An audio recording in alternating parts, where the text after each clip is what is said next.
We're joined in the studio now by Rachel Poulton, who wants to open up her home to help a Ukrainian family, and obviously, also, Krish Kandiah, the founder of the Sanctuary Project, who is helping us and helping to coordinate hosts with refugees. And also, we're packed with guests this morning. We've got Xenia Kleus, who's an aid worker in Ukraine's western city of Lviv. Thank you to all of you for being with us. Xenia, we'll come and have a word with you in a moment. But Rachel, let's come to you first of all. I like the fact you're in Ukrainian colours today, as is Krish as well.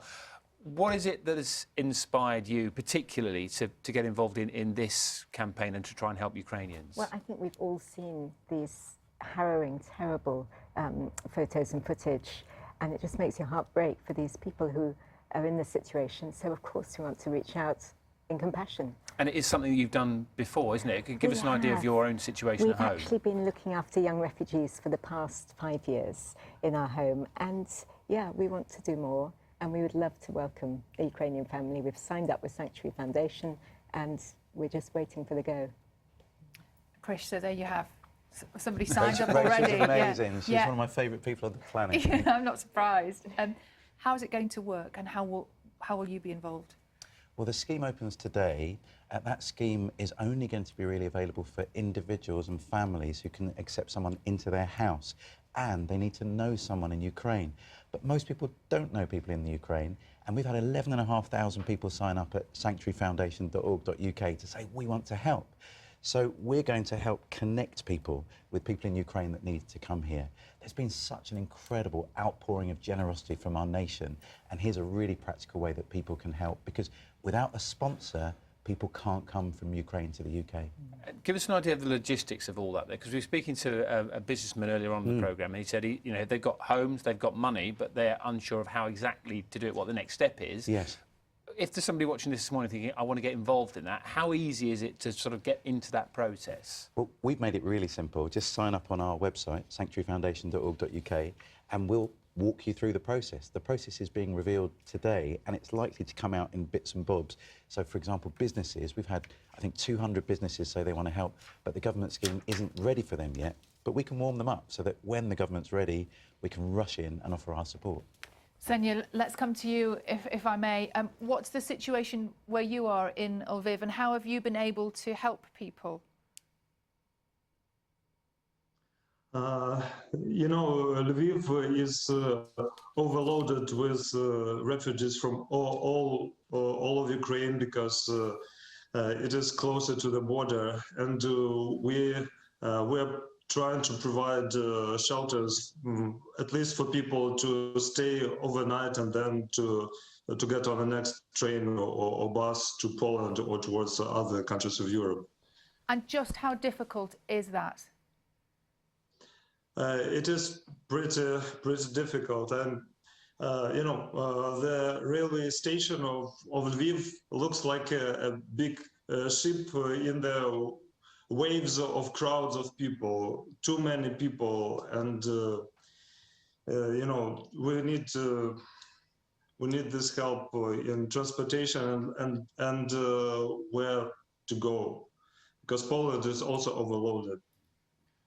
Yeah, there's millions of people now who've made their way into Poland and then into trying to get to other cities as well and other countries. It's heartbreaking to watch the people queuing for hours and sometimes days, isn't it, to try and get out of Ukraine. And then we've seen many pictures of then some people, particularly the men, going back to Ukraine to continue the fight against the Russians. Rachel, I'm sure there's lots of people watching this morning thinking they'd like to help, but they may be worried about their own circumstances at home. You've got 2 children of your own who live at home, haven't you? Yes. How old are they, and how does that work? How has it affected your family dynamic? Yeah, it's been good. That's a question we often get asked. And yes, our youngest 2 children are 13 and 15. So for 5 years of their growing up years, they've lived alongside refugees in our home. And I would say it's been a very positive experience for them. They've got a huge amount of empathy and understanding.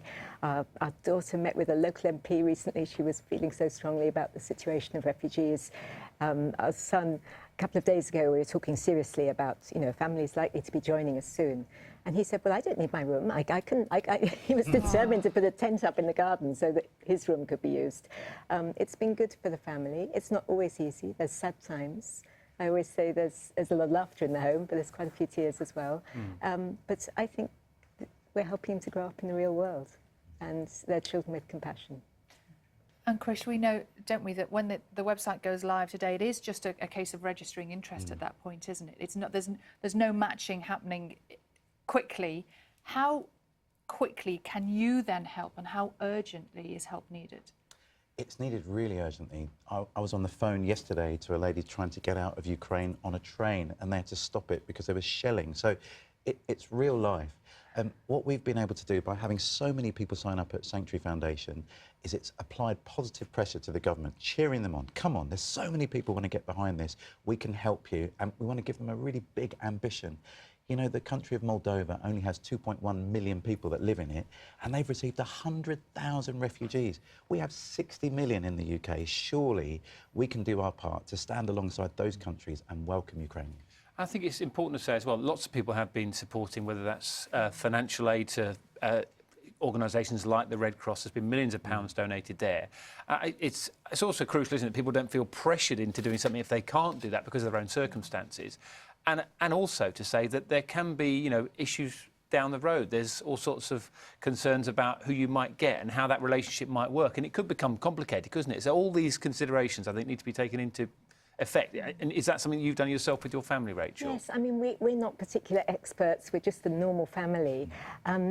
But we just feel our way, and we probably do make some mistakes, but there's always help available. Yeah. You know, we have super support, our friends and so on, but there's also, you know, professionals available to call on. Or this person's mental health is really worrying me, or whatever it is, or this person's got physical health needs. And we're very fortunate in our country. You know, there is support available. You need to ask for it when you need it. But I would encourage people not to think they have to have some special thing, because we're very ordinary. I'm not sure that's true. No, it's not. Xenia, I just would like to ask you, I know, you know, we're seeing those really distressing images of people desperate to get to safety. I wonder, what are the conversations that you've been having as people leave and they head off into the unknown? You know, if they're really lucky, they're going into nice homes where they're going to be welcomed and cared for, but what are they saying to you as they leave? They're saying that it is heartbreaking for them to leave home and to go to nowhere. I think and they need to go quickly because, you know, the ways are just destroyed, you know, the roads are destroyed every day, and there's more and more threats, and some of them, like in Mariupol, cannot go anywhere. So if we would know definitely that there is a place, there is a family which is waiting for them, that would be easier for them to make a decision and evacuate.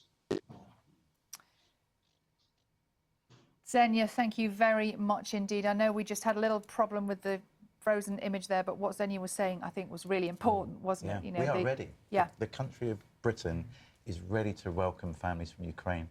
If I was in the situation where my wife and children need to escape to safety, I'd want to know there were families ready to receive them and look after them. So we're ready, Xenia. Rachel, Krish, thank you very much indeed. Great to talk to you this morning.